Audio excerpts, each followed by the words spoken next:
Welcome, everybody, to a live podcast, our first live podcast from BRB Gaming, hosted right here in the Retro Handhelds Discord. To all of you who have not been in our Discord before, we cover all sorts of handheld gaming and even a bit of modern gaming, as you'll see tonight with our E3 cast. If you have any questions, please do hop in the Discord to the podcast channel and just leave your questions in there, and we will be sure to bring them up. Without further ado, I am your host, Stubborn Pixel. And you're here with me, Thor. And we're going to dive right in. So, Thor, what are you most stoked on for E3 this year? Oh, man. I was really happy that everything was just about games this year. You know, there wasn't a big hardware shill going on for everybody. We're still looking forward Razer for tomorrow. Razer, yeah. Razer doesn't count, though. They're always trying to get those laptops out. 3080 in a 14-inch form factor? A 14-inch laptop with a 3080. That's crazy. It's so small. It's too much. If you have glasses at all, you're done. You know? Right. So, what are you going to do? I have no idea. Then there's all these rumors of a Switch Pro and all that kind of stuff, which I hope are 100% true. I hope something crazy happens with that. But that's tomorrow, and unfortunately, Nintendo doesn't really participate in E3 anymore. So I'd say right now the biggest thing I'm most stoked on is Replaced. Really looking forward to that. That looks like an amazing game coming for Xbox. So. Yeah, which kind of has me thinking with all of the Xbox reveals and honestly like Bethesda and Microsoft just killing it this year, it seems like Game Pass is just kind of a must-have, almost like a Netflix is a must-have at this point. Yeah.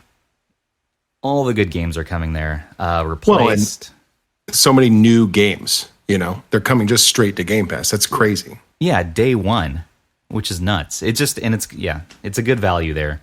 I can't really harp on it too much. Just, I like Game Pass. And I'm a converted Sony guy myself. I've been PlayStation since I was a kid, since 95. We're still Sony fanboys, but Game Pass is kind of hard to beat right now. I can't argue with it.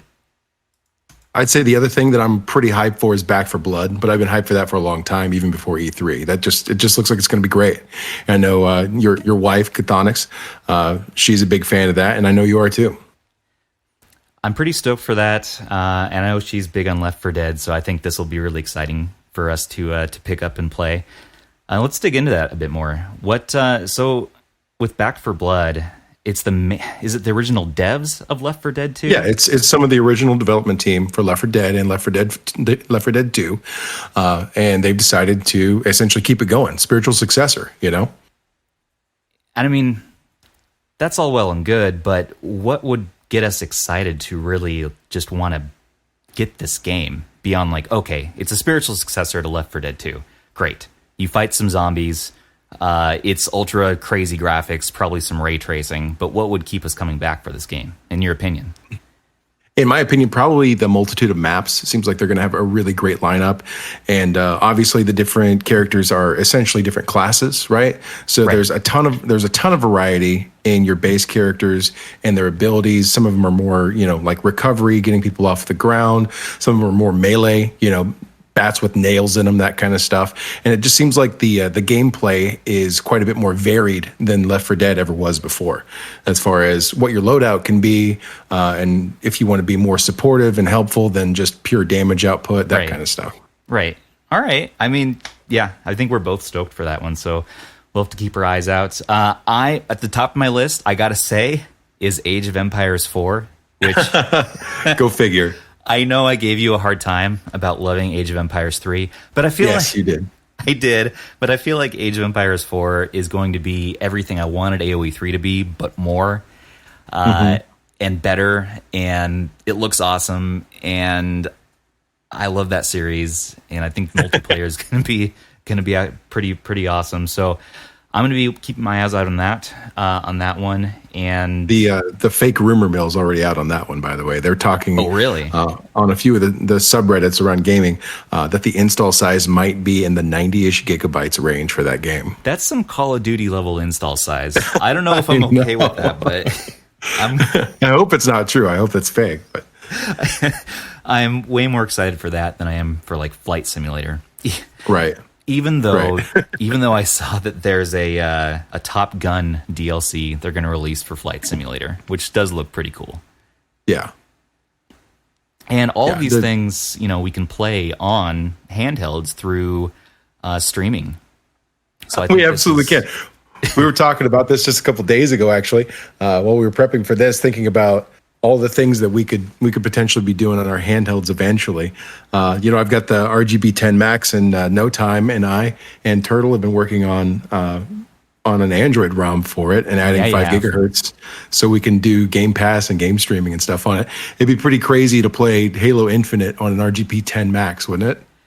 It would be nuts. Yeah, and that's another game on my list. I haven't been into Halo in probably 20 years, but this is the first game that I'm kind of getting excited for the series again, just because it's hitting something. Kind of like how Halo 1 just was an amazing party game, a good game for your friends to sit down and play.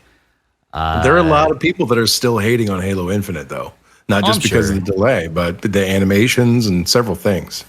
Yeah, I mean, it's not made by Bungie, right? So there's that, but I think there's some room to develop something new and something fresh. And I'm kind of excited to see where that's going to go. And I have my RGB 10 Max, and my screen is starting to come off, by the way. So we got to talk to Russ about that from Retro Game Core. Yeah, which our next live stream, by the way, will be an Ask Me Anything with Russ from Retro Game Core. So be sure to tune in for that in about 2 weeks. Yeah. Maybe he can walk us through at that point how to fix our screens. I think we need to re-adhesive the screens. I think so too. So we can play some of these sweet E3 games and skip the duds, because there are quite a lot of duds, and I think it would be fun to discuss those too. Top of my list for duds would be Blanco's blockchain, Blanco's block party. Gosh. Did you see that? Yeah, the tag in on NFT with video games. You own your content. That's really cool and everything like that, but they might as well just call it Blanco's money laundering toys, It does. It seems like a Ponzi scheme, or like a scam. Get your kids to own crypto and get them involved in the blockchain technology. And I'm like, little Sally's going to be rich. And I'm like, something ethically, it was just tingling in the back of my mind there, like, it's not right. I don't like it. How do you safeguard kids from this stuff? I don't know. Yeah. But they said it's environmentally friendly, and that it's you safeguard it by not giving it to them. That's how you don't buy it. Just buy like Funko Pop toys. It's the same idea, minus all the weird shadiness. So I'm also not excited for Mario Rabbids. I just got to say it. I'm not a Rabbids guy. I know there are plenty of people out there that love it. It seems weird, because didn't that stuff start with Rayman back in the day? Yeah. I'd much rather have a Rayman and Mario crossover. Yeah, give me a Rayman Legends or Rayman Origins, like HD remaster even. Yeah. Mario and Rabbids, it didn't really. I'm going to give that one a solid 5 out of 10. Even though graphics look good and all that, it looks very polished. It doesn't do it for me. I think my bigger letdown was the trailer for Psychonauts 2. That's on my do not buy list as well. For now, at least. It felt like a really last gen game, like something that should have launched on last gen. What would you rank it out of 10? As far as like a hypometer? Give me a hypometer rank. Hypometer, I'm still pretty hype. I definitely know I'm going to play it, but I'm not going to buy it at launch. So out of 10, I'd put it at $19 on the PlayStation Store. That's where I'd put it at give it to me through PS Now. That's fair. And I'll try it out. Fair. I'll try it out, but I'm not going to buy it. I know you weren't happy with the Xbox fridge either. I think it's amazing, though. I'm very excited for it. It looks cool. I mean, it's an Xbox Series X made into a mini fridge. You can put your Monster Energy bowl and have your friends like Kyle over. But I'm probably Kyle. Oh, Kyle. Kyle's the name of our minister, by the way. We just got married last week. We mentioned this on the cast already, so I won't go into it. But we're stoked on that. Maybe we should buy a mini fridge just to celebrate, Yeah.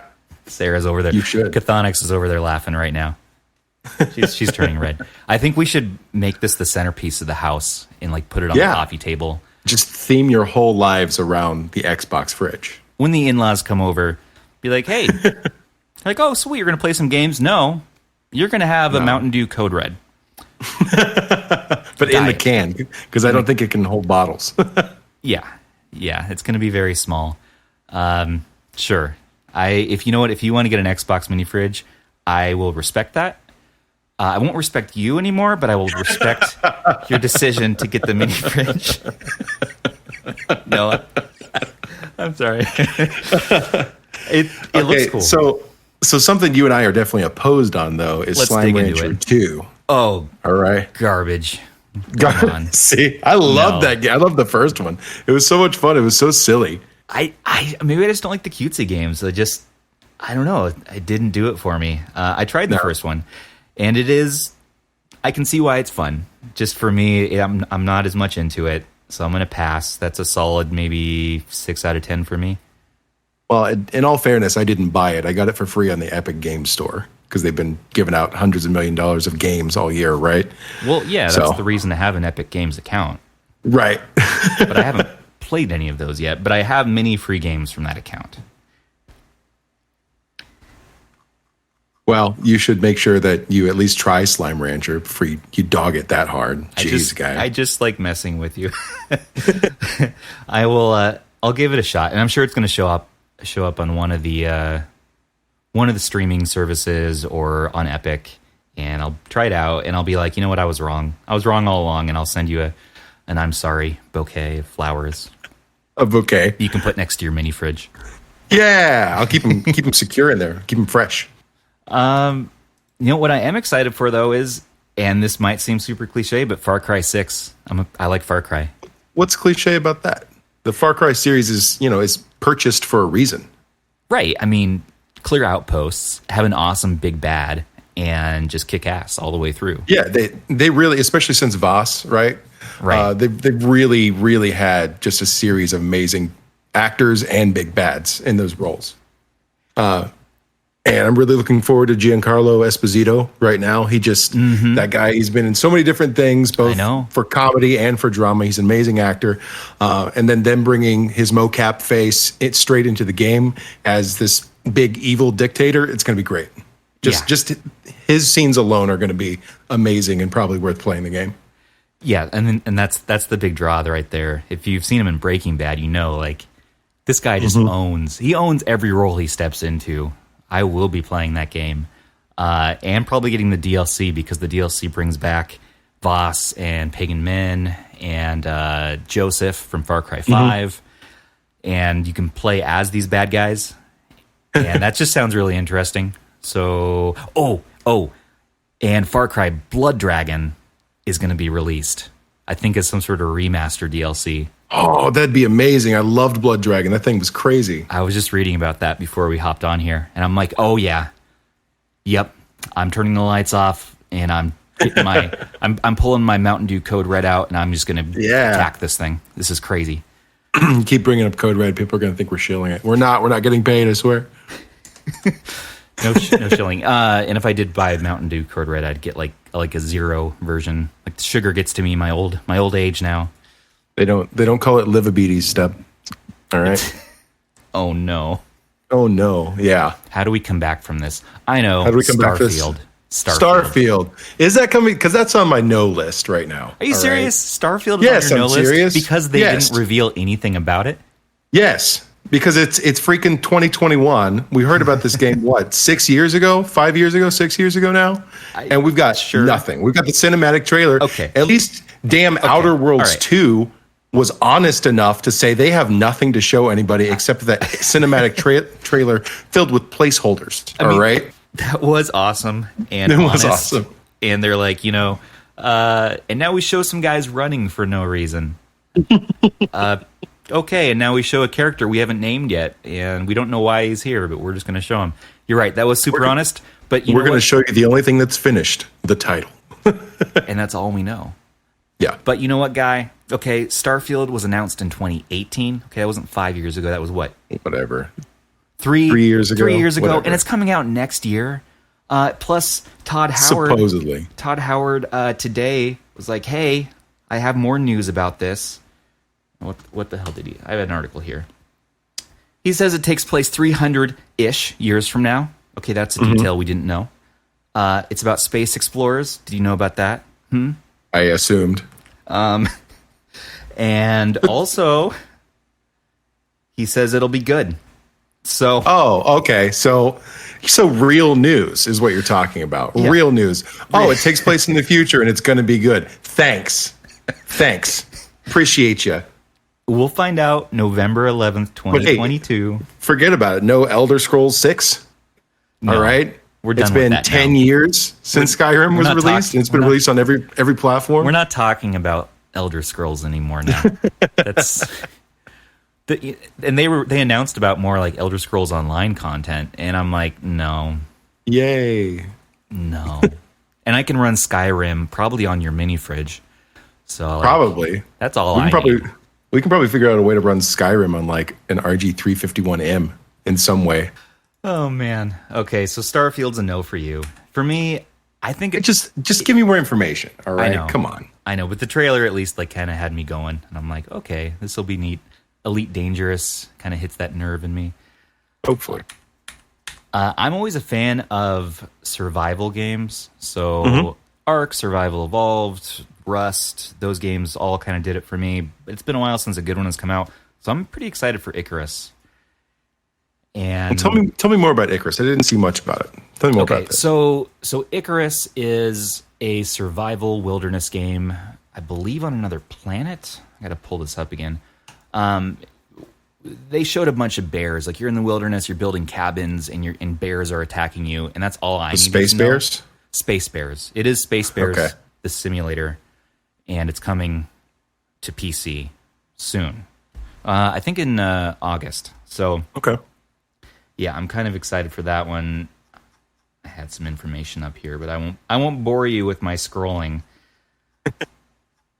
Just know that it's coming to Steam and it looks neat. Beyond that, like Project Warlock 2 is another PC game, because Project Warlock, I got introduced to that from David Jaffe of the Twisted Metal series. He was going on and on about Project Warlock, and I tried it out, and it's like a pixel shooter, like a low polygon pixel shooter, a la Quake 1, made in modern times, with like, I think a little bit of crafting, a little bit like item management, and you're just barreling through demons, and you're a warlock, and it looks awesome. So the sequel's coming out. That looks neat. Another game. That sounds awesome. That sounds like a lot of fun. Yeah, I mean, I'm pretty excited for that one. There's also a game called Lake. It's an indie game, kind of like a suburban mom simulator. Is how I would describe it. Little touch of the absurd, huh? Little touch of the absurd. You're playing a postal worker who's a mom who walks around town and hangs out with like other friends around town. Like, they have like a movie night and they get popcorn. Like, very just kind of mundane life stuff, but she also gets into some shenanigans, and something about it strikes an awesome absurdity inside me where I'm like, I need to play this. I don't know why, but like a reality TV kind of way where I'm like, I must play this. My guess is that there's some part of your subconscious that's saying this is going to be easy achievements, or as Stubbs calls them, Chivos. All right, that's how bad it is. I've got an addiction and a problem, and it looks like our boy Choosh has something to say. He's arguing that Far Cry seems like a retread, and him and Eames both love Rabbids. So okay, right? But Eames, I thought the other day you were saying you weren't a huge Rabbids fan, or am I crazy? Maybe I'm crazy. But Choosh is wondering, though, knowing that Bethesda has never written a competent or compelling story, why should I expect an expansive space RPG from them to be worth buying? That's my argument. You shouldn't. Thor. I have no faith. I'm going to counter that. You're right. They haven't done the genre before, but that might honestly give them some space for some passion, like some extra creativity. They haven't done it before, so it's new territory, and it might make it more fun, honestly. It could. Unless it's Skyrim in space. Skyrim in space is an excellent title, and I'm okay with it if it becomes that. Space Rim. you just pick up like 1,000 battery cells, and you have to you can pick up everything in your environment, and you're just weighed down, you're over encumbered, and you're like, but I need to collect every single manual on asteroids that I can. Unless you're on a planet with lower gravity, then you can pick up more shit you're never going to use, right? What? Like a trailing pile of shit? Nani? Yeah. Okay. Yeah. I mean, this has taken me over to like The Martian or like Andy Weir's Project Hail Mary. Right. I can't dwell. I don't think it'll be that hard sci-fi though. I'm sure it'll be ridiculous with aliens and stuff. So yeah, there'll be dragons and like dragon shouts and space dragons. There will be space dragons from Todd Howard's mouth through Who's our mouths. Froda in space? Correct. This is gospel. Well, obviously. So we've got all this ultra modern stuff that is supposedly coming on some kind of timetable, and then randomly Square Enix squeaks out that they're revamping or re-releasing in some way the first 6 Final Fantasy games. Did you see about that? Which one was it? The Final Fantasy pixel games. Yeah. I didn't get enough info on that. All I saw was that they're re-releasing. It was like a 40-second trailer. It wasn't. Yeah, and but the amount of hype that is surrounding that all of a sudden, just so people can play FF6 like on their 4K TV without it maybe being in 4:3 or something like that, being a full resolution something or other. Right. That's pretty exciting until they figured out that it's not coming to consoles. I know my buddy and minister from the Church of the Latter-day Dude, Kyle, who also is taking things from your mini fridge. He was really disappointed in the Square Enix show overall. Just saying, for one, the Final Fantasy pixel games are not coming to console. He was super bummed about that, and he was really going on about telling me that Guardians of the Galaxy does not look like fun, and he's pretty disappointed in that. And also the Final Fantasy action game they're making. What was it? I can't remember the name of that one. The Final Fantasy Origins, something like that. Yeah. Just that it was no good, and I really don't disagree with him. Like Guardians of the Galaxy, it's being made by Team Ninja. I don't know if you guys remember Team Ninja from the dynamite piece of garbage that was Metroid Other M. But they're making it, and so they they released a demo for this thing, and it doesn't work. Right? Okay. You download it. I tried to download it earlier. I was telling you about that. I tried to download it. You go to start it up, and it says the files are corrupted. And apparently it's like that for everybody. So what you're telling me is it didn't really get any quality checks, and they're like, well, there you go.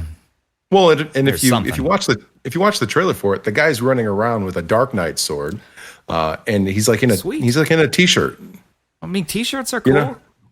He's in dad clothes. He looks like he's about to go like, I don't know, pick up some barbecue or something like that, or mow the lawn. Now, I got a sword. What's wrong with mowing the lawn and having a sword? That's what I want. Nothing's wrong with that. It's just, you're not going to suspend your disbelief. That's all I'm saying. Especially not when you've got somebody walking up on screen saying, "I am chaos," and then crystals everywhere because Final Fantasy. That's what my daughter says to me every week. Does she flex while she does it? She does. She flexes it, and then she mows the lawn, and I'm like, I knew this was a good idea. This is great. No, it's adorable. I am going to have to disagree with your minister on the Guardians of the Galaxy game because it's not the cinematic version of the Guardians of the Galaxy, which is, I like those movies just fine. Sure. But I like the comic books even better because I'm a huge nerd. And it seems like they have the whole team there. Mantis shows up.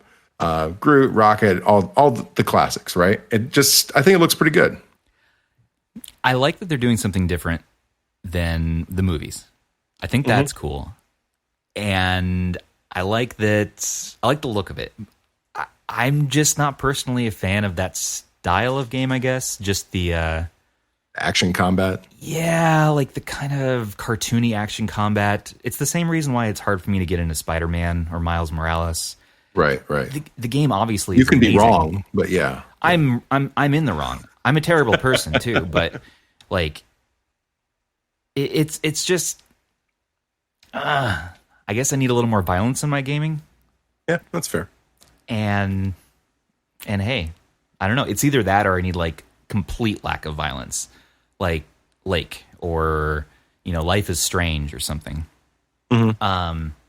But this sort of like halfway in between where you're kind of like cartoon villain punching and it goes pow and little things are coming off there. It is based off a comic book. I know, and this is why I'm wrong, and this is why I should not even be allowed to have an opinion on this, but it's just not for me, and it's the whole genre really. Nothing against that particular game. I wanted to see like Kingdom Hearts, which is kind of a similar style of combat, but I just like it does it for me. It kind of has that Final Fantasy Disney crossover. Yeah. So that's what I was looking forward to. But it is a Final Fantasy Disney crossover because Disney owns Marvel.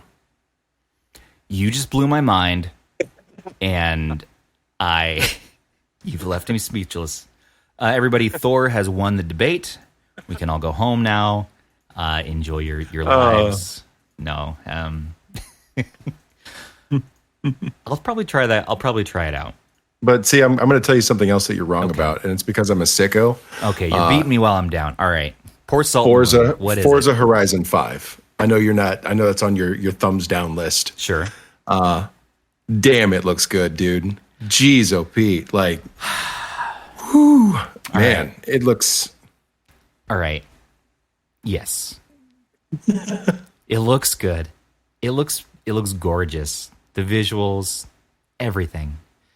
It looks even better than Forza Horizon, but I just can't get into that series. And again, it's racing, and I want racing with guns and blowing stuff up. I want Burnout. Well, yeah, you want Twisted Metal. Is what I want Twisted Metal. I'm yeah. unabashed about that. Yes, sir. I mean, Sony's event is coming out in like 3 weeks or something like that now. Right. They want to do their own thing. Yeah, and I'm sure that Final Fantasy 16 and 7 Remake 2 potentially, and some serious first-party Sony games are going to show up there, right? Yeah.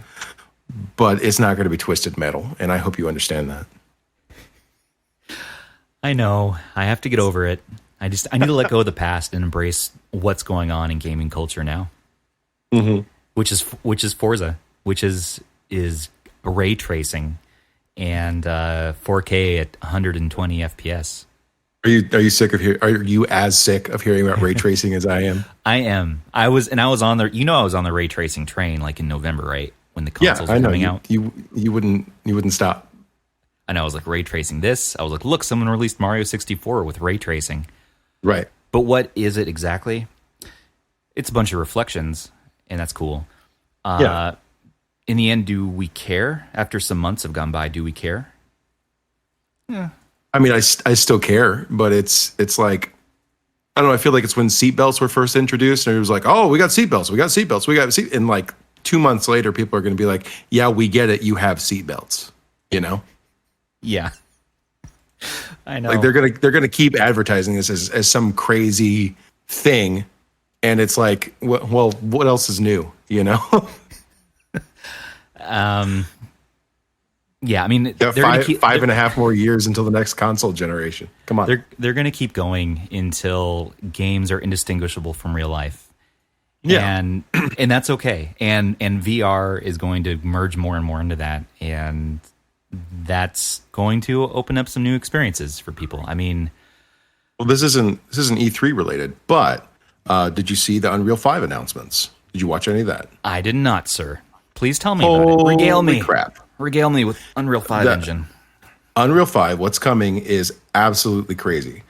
Billions of polygons, billions and billions of triangles, and it's so smart that it can tell when something is smaller than a pixel on your screen, so it doesn't render it. So they can do this super sampling stuff where they take they're called mega scans, right? Right. And they're like scans of actual physical objects and things like that, and directly import them into the engine. And they look, it's obviously as close to photorealistic as you've ever seen, but at like a quarter of the power cost. It's amazing. I need it. I want it. And there's plenty of not safe for work topics to cover there that we won't. Well, the other part of that too is Unreal 5 now has a new lighting engine as well called Lumen. Oh, and that's integrating the ray tracing and all that kind of stuff. But it's also integrated with what's called Nanite, which is the mega scans I was just talking about. So it's all integrated. If you guys go and watch the Unreal 5 debut demos that they've released, and it's all in real time. You're going to look at it and you're going to think this is bull crap. This is all pre-rendered. It's not. It's all in real time. It's amazing, and it's what's on the way for our games. So I get the feeling that pump it in my veins. Sony and Square Enix, specifically with the Final Fantasy games, are going to be taking advantage of this technology in the very near future. Yeah, I'm all about it. Let's do it. It's the future, and it's getting crazy. Speaking of the future, let's talk about the past. Diablo 2 Resurrection. Oh man, And she was looking at it, and I can tell she wasn't impressed with the graphics, right? And I got to thinking about how I played Diablo 2 when it first came out with the LAN parties and all that kind of stuff. Yeah, and how amazing it looks to me, especially with being able to import my saves, right? That I've had for going on 17 or 18 years, right? Right. And she didn't look very impressed at all. And my jaw is dropping, Yeah, I mean, I want in that beta. Let's go. I thought about it from her perspective, and then I thought, yeah, those graphics probably aren't amazing, but they're way better than 2001 or whatever. Sure. I mean, just the Diablo formula really can't go wrong, and giving us the best game in the series with some remastered visuals. I don't know. Yeah, I think it's good. I'm definitely going to be applying for the beta when it comes out in August, and I can't wait to play that. Diablo 3 was okay. I liked it. I definitely beat it once or twice, but give me 2. Let's do 2. Yeah, again and again. And being able to bring in my old saves, that's crazy. I did not expect them to do anything like that. But it must just be a complete reskin, and the core engine must remain the same. Yeah, that's nuts. That'd be my guess, because if you can bring in your saves from over 20 years ago and keep playing your character, I mean, that's right there. It proved itself in value. Like, bam, let's play. So another one, Stalker 2. What do you think about that? I played the original and I loved it, and I've read the book and I've seen the movie that it's based on. So I know a lot about that stuff. It looks really, really good. The animations are not great, in my opinion, but there's plenty of other reasons to play the game. So it's still going to be crazy. There's still going to be a bunch of weird stuff. It's going to be, you were talking about survival games earlier. It's going to be so tense. Right. It's so tense being able to navigating through the exclusion zone and all that kind of stuff. I don't know. It's definitely going to be one of those ones that you pick it up and you may have to do it like you would do a Dragon Quest game where you do a little bit at a time. And that's fair, and that's okay. And I think the story, just watching the trailer, the story looks really engaging, and I'm kind of excited for that one. So I'm gonna keep my eyes peeled. Contraband, I don't know what it's about at all, other than the trailer looks really cool. But you want to play it. But I kind of want to try it. Anything that said Game Pass on it, knowing that it will be there as an option to play, I probably will try it out. Because why not? Why not? Battlefield 2042. That's another one that I really want to try. I've played every Battlefield game, and I've liked some of them and not liked some of them. The last one wasn't huge on. Battlefield 1 was awesome. But this one takes place in the future, kind of looks like Battlefield 4. And they added a bunch of new features to it, and you can fly around in your wingsuit. Yeah, they really leaned in on the wingsuit thing, huh? Yeah. Oh man, you guys just got ripped off the ground in your tank. Bail out and get your wingsuit open. What? I'm going to cautiously get that one, only because it looks awesome, but I think I'm getting a little apathetic on the war shooters. Yeah, it's absolutely. just nonstop. You know what I mean? Well, we've had them for 20 or 25 years now because we're elder gamers. Right? Yes. We've had shooter games for so long, and nothing brand new has come along in a really, really long time. Right. I feel like Battlefield 3 with the Levolution stuff. That was pretty big. Yeah. But they've leaned on it so hard ever since then. And then Call of Duty, you got to be a special kind of gamer to still enjoy it after 17 years ish of Call of Duty games. Yeah, and they have more content coming out for Call of Duty. The latest one, Cold War, which I could. I was more into it, back in November, December. But as I started playing it a bit, I'm like, okay, all right, I get it. What's next? Give me what's next. Speaking of what's next, Plague Tale, a new Plague Tale game. Oh man, rats! Jeez, oh Pete, that trailer where it was just that wave of rats, rolling through the street. Holy crap, that was very intense, very very phobia inducing. If you have any aversion to small rodents. Yeah, I do, and it just looks terrifying, and I can't wait to play it. Shredders takes me back to like the Cool Borders days, snowboarding games, WEP systems, the Cool Borders 2. It kind of gets me excited to play some snowboarding. I don't often get into snowboarding games, but that trailer actually had me a little bit excited. So I'm going to tentatively try that. Atomic Heart, that game looks awesome. It looks kind of like what BioShock would be if it had a spiritual successor. I was kind of hoping that BioShock, because there's rumors of a new BioShock, I thought that might make an appearance, but you and Chthonics with your BioShock. I know. You still haven't played it. Stubbs still hasn't played BioShock, y'all. Can you believe that? Now, let me correct you. Gang there. up on him. No, I have played BioShock 1, 2, and 3, BioShock. But only like the first, hour of each game. Okay? Oh my gosh, that doesn't count. I know, it really doesn't. That doesn't count at all. I have a ways to go.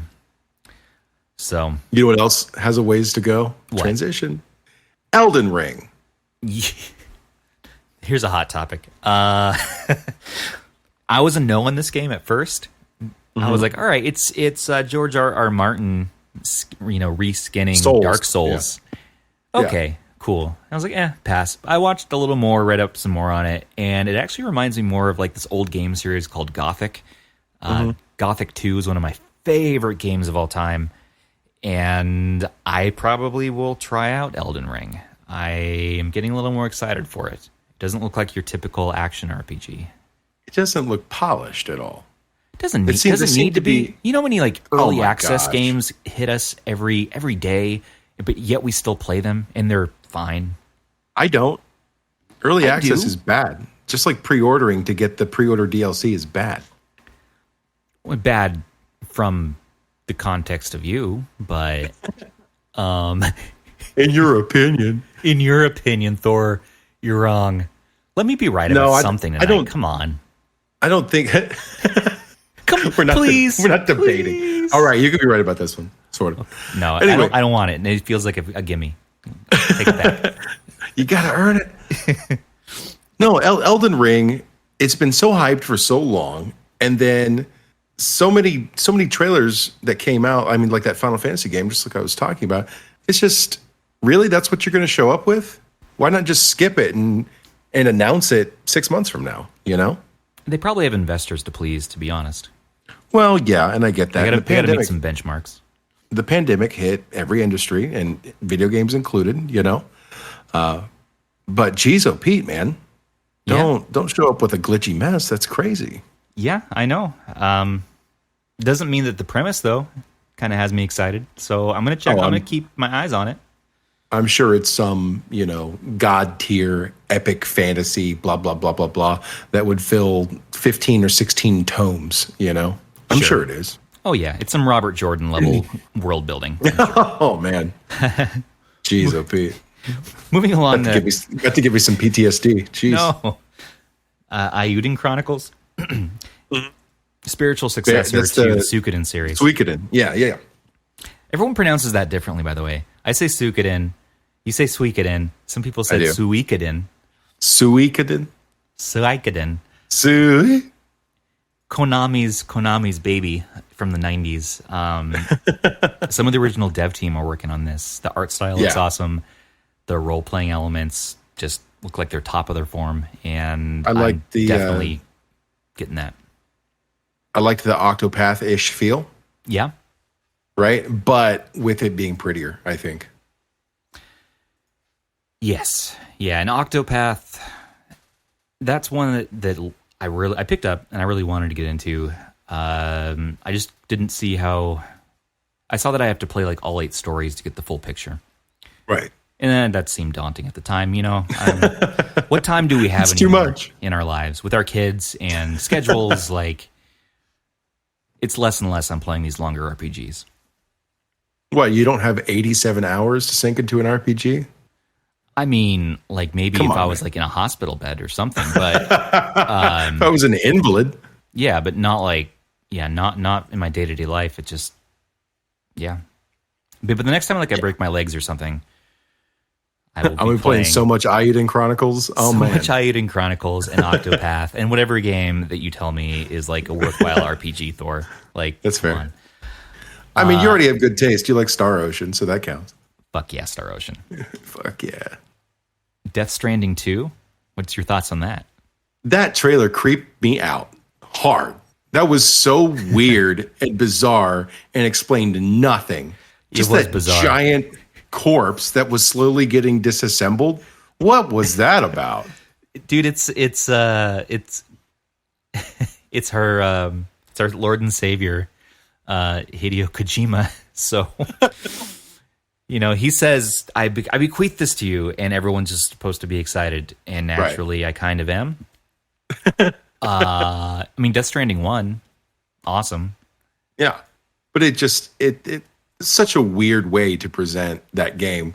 Zero context, nobody's speaking. It's just one dude like watching this giant body that's washed up on the beach get disassembled. Sure. So freaking weird. Sure. Just weird. Yeah. I mean, I don't know. Seems pretty like normal everyday life to me. As one would find something like that on a beach, that's probably what would happen. Probably start taking it apart. So, right. Well, that's fair. You got to get rid of it. You have to. Otherwise, people are going to think you did it. So, but there was something else that happened here that was funny and weird. What? Rainbow Six Extraction. Boo. Which was originally called Rainbow Six Quarantine, if you'll remember. Get out of here with that. Well, you don't like Tom Clancy games? I like Tom Clancy, and I liked like the original Tom Clancy Rainbow Sixes, but the like Rainbow Six Siege, no. Nah. Too Call of Duty for you? Yeah. And maybe it's my thing with Ubisoft this week, but I'm putting it in my no category for now. We're gonna have to tell your tale of Ubisoft on the next recorded cast. On a non-public cast. It's a doozy. Ubisoft. I don't know. I think Extraction doesn't look terrible. I just think it's funny that they went ahead and renamed it because Quarantine kind of perfectly explains what's going on. You know? I know. It's pretty clear. And you know, it's kind of like the evolution of what Counter-Strike started. Siege took that to a next level, and then this is taking it to the next level. Whereas it did feel like Siege was sort of the spiritual successor to Counter-Strike. Yeah, you're right. Yeah, and a lot of people keep mentioning that too. So I'm like, okay, that makes sense. And I played Siege, and it is pretty good. I'm still happy playing Counter-Strike Go though. That's if I'm going to play that type of game, I still gravitate towards Counter-Strike. It's just fun. You and I need to face off in some 1.6. Take it back to 1999. That's top level gaming right there. Let's do it. We can. I used to make some maps for that game. Let's pull them out. Oh yeah. Let's get Podbot. And let's go nuts. Yeah. Play some DE Dust. Perfect. Another good one. Legend of Mana. Yeah. That looks excellent. Pick that up. I get the feeling that I'm going to go on an RPG kick here next year. Just in general. Have to. Yeah, and that's okay. It is okay. I feel good about it. Resident Evil 8 has some new DLC. I feel like they should have waited longer to announce that. I mean, it just came out, didn't it? Well, they didn't even say what the DLC is going to be. What they said was Resident Evil 8 has DLC, and we're starting work on it now. Is it going to be thick vampire mommy's Step on Me simulator? Is that what it's going to be? I think they're going to play up that aspect more because that's what people love about the series. Now that's all Resident Evil is known for now, and that's all that it needs to be known for. It's the focus. Resident Evil. I still haven't played the original game, but I'm definitely going to pick it up now and give it a shot after I watch some more info on it. They have werewolves, okay? I can't not play a game with werewolves. Same reason I had to play Morrowind. Werewolves. Werewolf DLC came out. I got it, and I was just gotta have it. I had to have it. That was the best thing ever. But I don't have to have the Avatar game, and I'm going to forget it exists like in 3 days. Sure. I don't need to have that either. The movie didn't really affect me. I wasn't a huge fan of the movie, so the game, I was like, okay, all right. These game after movie ideas that they keep doing, they used to do them pretty well, you know. Remember like the Lion King and the Lion King game? Awesome. Aladdin, the mid '90s. Hey now. Hey, that's when Choosh will disagree, but the original Aladdin Sega game is still one of the hardest games of all time for me. Yeah, fair. Yeah, riding your magic carpet through the lava tunnel. Yeah, yeah, that's difficult time. You got to put your Game Shark in for that one. I feel like you'd have more trouble breathing than if you were wearing like, I don't know, a razor themed face mask. I don't know. What's up with that? I don't know. If you want to a little too late on that one. Yeah, I know. With the mask mandates coming down around the country, it seems like they really should have pushed that to market like 2 or 3 months ago. Yeah. Now the people who are going to be wearing it are going to be more cyberpunk cosplayers. I feel like it has like the chroma lighting that you can sync with your smart chroma lights, light. and you have it synced on your face. If you so want that way your house, smartwatch and your face mask can glow the same color. Yeah, and you can set it to like listen to like sound and music files, so it bounces in time with the music and the lights change, and have a crazy rave party anytime. Kids go to bed 8 o'clock at night. It's and I'm on. safe. Boom, boom, boom, boom, boom, boom, boom, boom. Better be careful. I'm going to start singing Yellow to you again. So no more. I can't take it. I can't My say tears. any copyrighted content right now, so I won't do it. We are live. So I still have some more like on my diss list, and I'm just going to bring them up real quick. Rapid fire. Riders Republic. Meh. Party Animals. What? Meh. Redfall. I was going to say meh after everything. Redfall. Meh. Sea of Thieves, The Pirate's Life DLC with Jack Sparrow. I thought that game died. No. It's still around? People are still doing stuff? It's still doing stuff, and my dog agrees with us. So, and finally, we already talked about this one with Flight Simulator. I like the idea of Flight Simulator, by the way, and I think it's probably the best one they've ever done, as far as I can tell. I just don't have the patience for it. That's all. Yeah. That's it. Yeah. I should probably play it so I can learn how to fly a plane in case I'm in some sort of emergency situation, like in Alaska, and I need to hop in the driver's seat because the pilot's dead, and so I should get those life skills. Everybody should. Well, to go along with that, did you see the Turtle Beach full on like flight controller? No. The Velocity One flight control system coming out for Xbox and PC? Why? It's $350, dude. You could buy a whole something with that money. Yeah, you could literally buy an Xbox and then 3 months of Game Pass. You could buy like 2 mini fridges for that price. So many mini fridges. But no, it's got the acceleration controls and all these knobs and buttons and all that kind of stuff. It's the full deal for $350, and it's obviously targeted at the flight simulator. I mean, okay. I would use it for Elite Dangerous. I would use that. That would be so perfect. Fair. And I bet the people who are really into Flight Simulator are just drooling over this. They don't care about the cost because those flight sticks, I mean, that's the average price really for those. The HOTAS flight stick. Yeah. That covers like all the games I really wanted to talk about.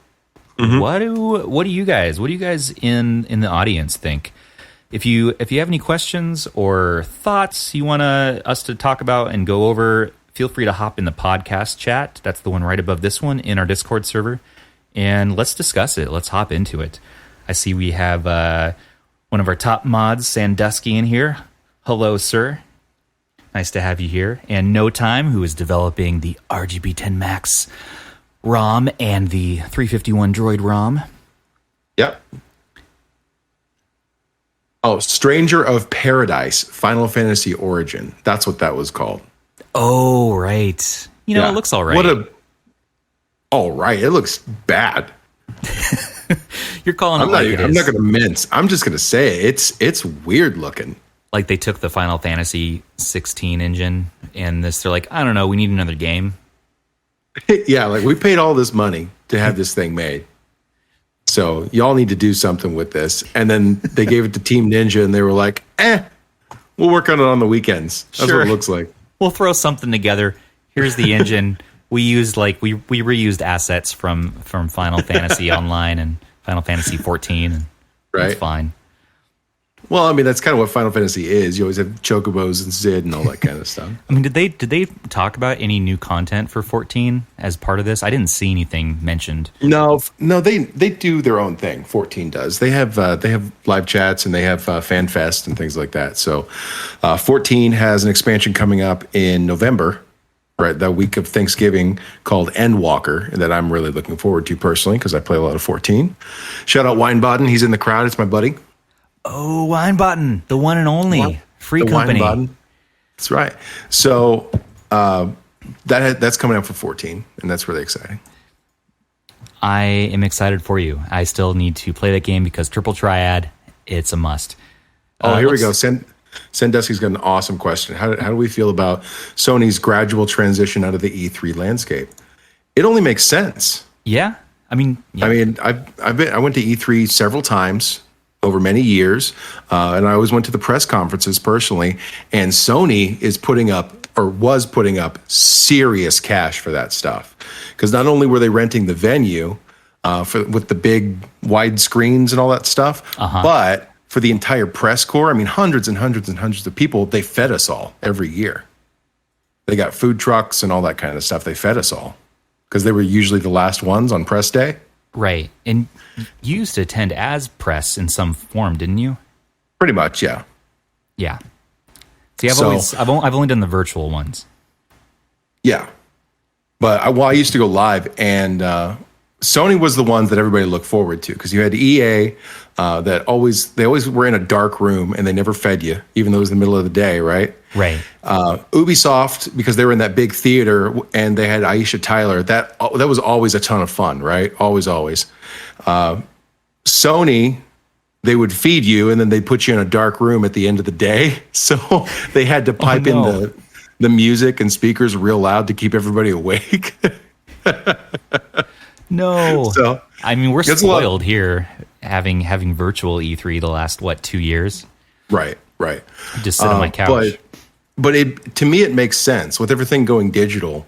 It makes sense to make a pre-recorded presentation that you can use as a press release, and that way you can completely control the context of your content. Right, and you might not have as much of a toxic live chat. I don't know if you saw some of the live stream for E3, but I did just turn that off. Yeah. Well, the last time I went to E3 was in 2014, and that was the year that Nintendo decided they weren't doing a live press conference, and everybody was pissed. I mean, they were pissed. But honestly, it made sense to me. You know, they still had the floor show, and they rented out the theater thing next door and had the Smash competition, right? Mm-hmm. Right. Which that was a lot of fun, but it just makes sense to be able to control the narrative around your own content and release what you want to release. Yeah, that way there's no screw ups and there's no pressure of being live and. Yep, and getting the right speakers to present the content, and then getting the right people afterwards to kind of hype it up more. Getting your people. Whereas it was so funny, just to talk a little bit more about this E3, they had these, basically I would say what you would call them, kind of corporate shills, sort of just hyping up, no matter what was presented, they would hype it up. Even the worst of the worst, they found something to say about it. They're like, oh my God, you got to pick this up for, this and this. But somebody going on for 40 minutes about how awesome Flight Simulator looks. Or like blades of grass with ray tracing. Yeah. The ray tracing. But to kind of balance it out, they had this other group that they allowed in today, which was awesome. It was 3 people. I forgot the whole group. Timur was one of them, and he called it like it is. Like after that Blanco Fun Pop clone NFT things, he was like, it looks like shit. And he's like, I think it's a scam. Yeah. And it needs to go away. He's like, it's not okay. Like right after the presenter, like the devs put their whole heart into it and they did their big presentation, immediately comes on. He's like, that was garbage. And no.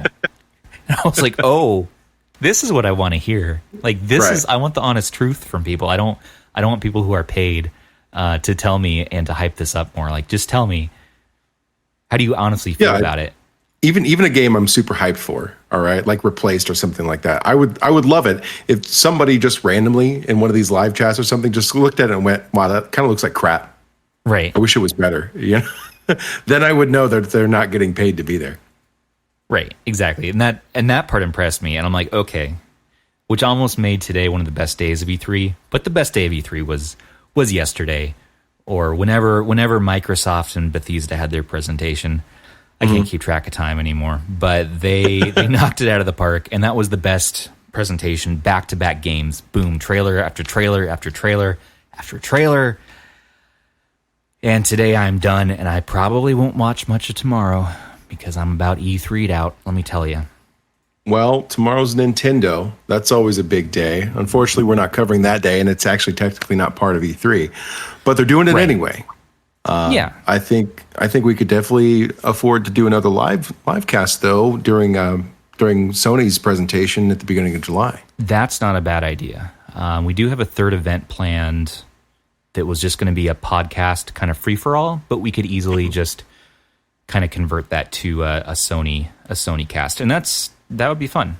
I don't know. What do you guys think? Do you like this new format? This is our first time doing it this way, doing it live, covering a topic for an hour, and then taking some questions from the audience. Let us know what you think of this format, if you like it, if you don't like it. And then if you want more, we have many other episodes available to listen to. We try to release at least every other week at brbgaming.simplecast.com. Link is in the event name. Go in and check out the other episodes. We love talking about gaming. A lot of the episodes are more focused on retro gaming, which is kind of this Discord's theme.